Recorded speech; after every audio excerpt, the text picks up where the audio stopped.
Sussman, who, besides being an executive producer on Enterprise, also wrote a lot of Enterprise and Voyager episodes. And, of course, writing credits go to Brannon Braga, Rick Berman as creators of the show, and ultimately a writing credit to Gene Roddenberry.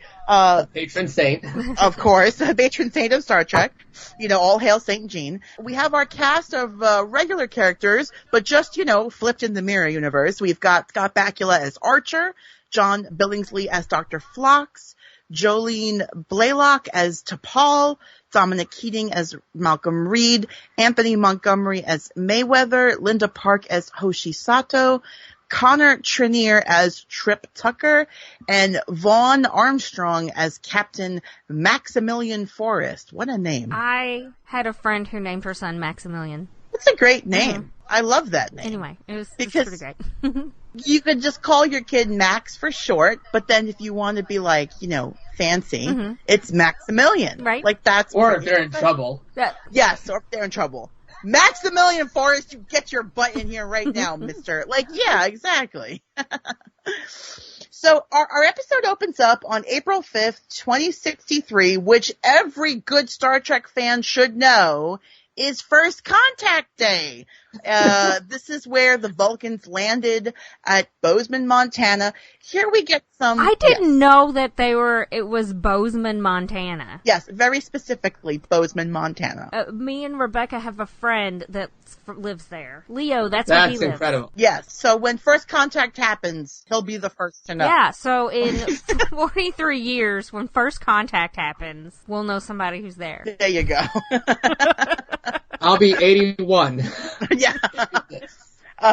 Right. I hope the Vulcans do show up. I really do. I feel like that would be a step in the right direction for us. We need them now. Yes, we do. We get here some footage from the movie First Contact in 1996 of the Vulcans landing, coming out of the ship. We see James Cromwell, who played Zephram Cochrane in the movie. He steps forward to greet the aliens. The Vulcans very dramatically take their hoods off to reveal their pointy ears, ergo they're aliens. I know, that's how you know they're not human. He gives him the live long and... They're elves. They're space elves. T'Pol was so elfish in these episodes. Yes, she definitely was. She definitely was. He gives him the famous live long and prosper sign that we all know. Zephram Cochrane can't do it. And then immediately, instead of, becoming BFFs with the Vulcans, as was supposed to happen, he takes out a gun, shoots them, everybody starts rushing into the ship, and they're like, take everything! And it's like, wait a minute! This is not They're right. like, rip it apart! Take whatever you can! Burn it with fire! They're just angry, I guess. But, so yeah, this is not how we remember First Contact going. That's how you know this definitely is going to be a different type of episode. So, also, the opening... I feel like that's how we know that we have gotten moved into the other universe. That is how you know you're in the Mirror universe. I mean, nobody's got an evil goatee here, but we're going to have to make our best guess. But I feel like things that are going on in real life definitely feel like we've... So, in community terms, we're in the darkest timeline. we kind of are. Whoever took one of the Infinity Stones, could you please put it back? Thank you, because I feel like we're in an offshoot of a timeline that we're not supposed to be in. So please put it back. Right. Whichever one. Well, I blame the death of David Bowie right there. Oh. You're not wrong. You're not wrong. Okay, it was like bit by bit because Prince died too. There were several people. It just chipped away. They were the Infinity Stones for us, and they were. They offered the balance, and now life is out of balance. Exactly. That's jeez, Prince is gone. David Bowie's gone. Mm-hmm. I read the other day that one of the founding members of the Roots passed away at a very young age, and I was like, what the heck is happening? But anyway. I'm like, the Roots, I'm like, Oh, I know. I would see them all the time. I mean, you know, I was so excited when they became like Jimmy Fallon's band. Anyway, I know. Then more people would know who they were. Anyway, that's sad. I didn't hear about that. Anyway, Yeah, I digress. unfortunately. Back to Star Trek. Yeah, back to Star Trek. So just a quick note about these opening credits here. Now, normally we would hear the very annoying song, in my opinion, very annoying song, written by I think it's everyone's opinion. It might be. I don't want to speak for every person, but like I feel like it kind of is everyone's opinion. Okay, so the Armageddon soundtrack sold like a shit ton of copies, like in 5 years before this episode aired. So yes, some people like Diane Warren's songwriting. Yeah. Well, no, clearly I think she's a talented songwriter.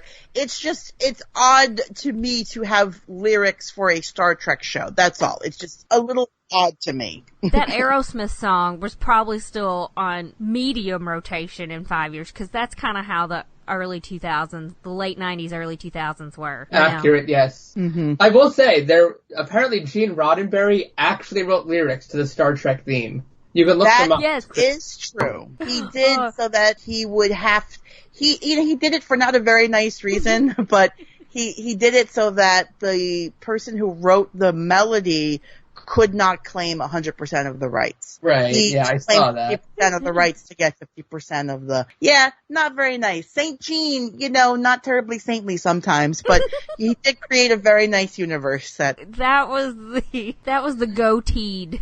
That was Mirror Universe, Gene Roddenberry who did that. If you read the lyrics, though, it's like, man, you got credit for this? I know. Well, no one said you had to be good at songwriting to write a song. I mean, you just have to be able to write, pretty much. Right. Yeah. Hopefully rhyme a little bit. The opening credits do not feature the usual Enterprise song, talking about faith of the heart, etc.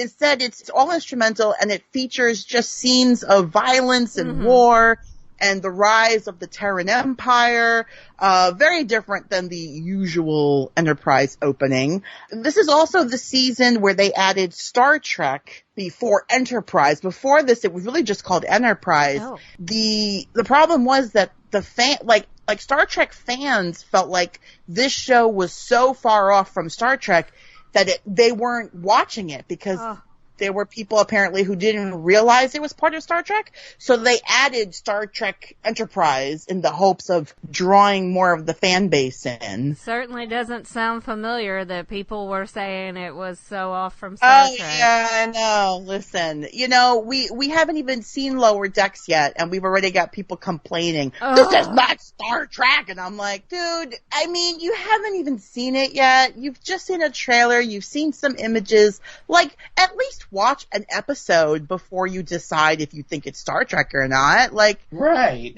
Ugh.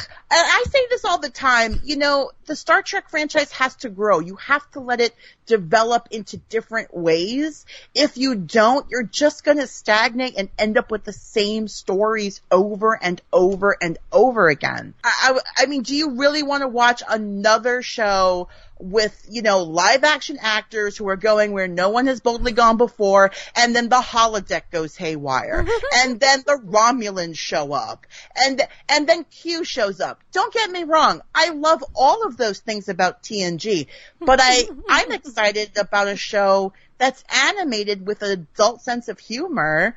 But it's Star Trek. Why not? Let's let the franchise grow. Having sex with a ghost is an adult sense of humor. Let me tell you something. I love that episode. I do too. We're just gonna do that episode just because we want to do it. Oh, yes, we will. One day, just me and Brooke will get drunk and review that episode because it is so darn funny. I don't care if no one picks it. I pick it. I just think there's something in our culture, because, I'll look on, and they don't read the comments, and I try to avoid it, but, they'll post something about new Doctor Who, and it's like, oh, the Jodie Whittakers. It's like, I'm sorry, but this is what Doctor Who is in 2020. I'm sorry, it's not the same thing that it was in 2010 or 1975. But if you go into it with an open mind, it really works. Yes, I agree, and... yeah, I'm excited to check out Lower Decks. Maybe it won't be great. Maybe it will. I won't know till I watch it, right? So got to at least give it the chance. So you know what? I've got a Blu-ray of the animated series on my shelf, and I bet you there were Trek fans in 1972, 73 when this aired that were like, "Oh, it's not going to be good. It's cheap animation." Oh, I'm it's sure. really good. Like, it's definitely very dated, but it's the original cast came back to do all the voices. So, like, how could you not love and enjoy that? Plus, they had, like, a humanoid cat on the ship. Like, that's exciting! It's fun! Hilarious. Different. Fun. I haven't seen any of it, even though I drew us as those type of characters. I know. I my love God. the drawing you did. It's I'm going to great. tell you, you need to get on that. It's so much fun. It's pretty 70s trippy. Whatever you think it is, like 70s trippy silly, it's exactly that. But it's so much fun to watch. So, okay, after our opening credits, we get a star log with not a star date, but an actual date of January 13th, 2155. So, you know, this is supposed to be 100 years before Kirk and all that. However, I did go on the interwebs, and I did the conversion for all you cool cats and kittens. If you'd like to know what the star date for January 13th, 2155 is, it is star date 167965.75. That would be for 12 noon Eastern Standard Time. I love that you did the reverse. I did, because I'm such a nerd. Because I love the star dates, and I was so mad. I'm like, star log. What is this star log? I need some star dates. Captain Archer is, well, he's not Captain Archer. He's the first officer. He's Commander Archer. He's not in command. We've got Captain Forrest, who in the regular universe is an admiral. He's in command of the Enterprise. He meets up with Major Reed and Dr. Phlox, who look like they're escapees from Nazi Germany here in this whole episode. Right. They've got some new project they want to show him. They've got a Tellarite in this. They're torturing people, so I get it's only right that they're dressed that way. Yeah, I mean, they definitely look like SS guards. They look like the Gestapo. I mean, it's definitely very They just need the long, like, trench coats and hats. Exactly. And then that would complete the look. But they've got this Tellarite in this tube, and they've invented this new machine which basically, like, stimulates them all over, like, with pain, and it's, like, agonizing. This will become the agonizer booth that we will see in the original series episode, Mirror, Mirror, which we reviewed that already with our good friend Neil. So if you'd like to hear us talk about that, you can go back and listen to that episode. Yep. So Archer here says that he wants to go into Tholian space on some secret Starfleet mission. Forrest is like, no, you know, you just want to get some medals from the Emperor. You know, we're not going to do this mission thing.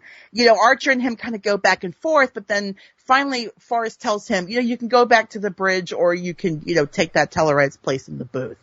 So, of course, Archer, you know, shot down, goes back to the bridge. We then see Captain Forrest in his quarters with Hoshi Sato. In this mirror universe, she is the captain's woman, which is really a disgusting thing. But it is pretty terrible. Like, what? You know, it's like they had to do, like these similar kind of costumes or whatever, I guess, like in the mirror universe with like the midriffs exposed or whatever. But it's like you can totally tell that it's like 2005 or whatever because their pants are so like super low slung. Oh, yes. This is like they're totally wearing like low rise pants. Yeah, absolutely. I know, I bet I've said this for decades now, but I mean, like, every time the future is depicted in science fiction, it is like a reflection of the ideal future at the point that the science fiction... I mean, you look at Stanley Kubrick's, like, A Clockwork Orange. That is the future as people would have expected it in the 1970s, you know, and obviously, yeah. So this is the Hot Topic Mallcore version of an early 2000s future. Did you say mallcore?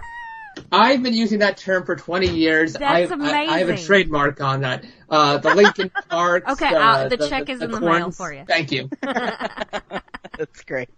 This is definitely a very hot topic heavy episode. I will definitely agree with you on that. Okay, I gotta say. Listen, I this love is that. like, Go ahead. wasn't Gadzooks still a thing then? Yeah, I remember that. Okay, I'm sorry. The great thing mirror episodes is they let the actors like ham it up to an extreme. Yeah. Oh, I think it's a rule. I think it's a Star Trek law that if you're in a mirror universe episode, you have to be extra hammy in the episode. And Bakula cracked me up here. Oh, I just God. watched the very first episode of this series, and that's it. And then I jumped in and watched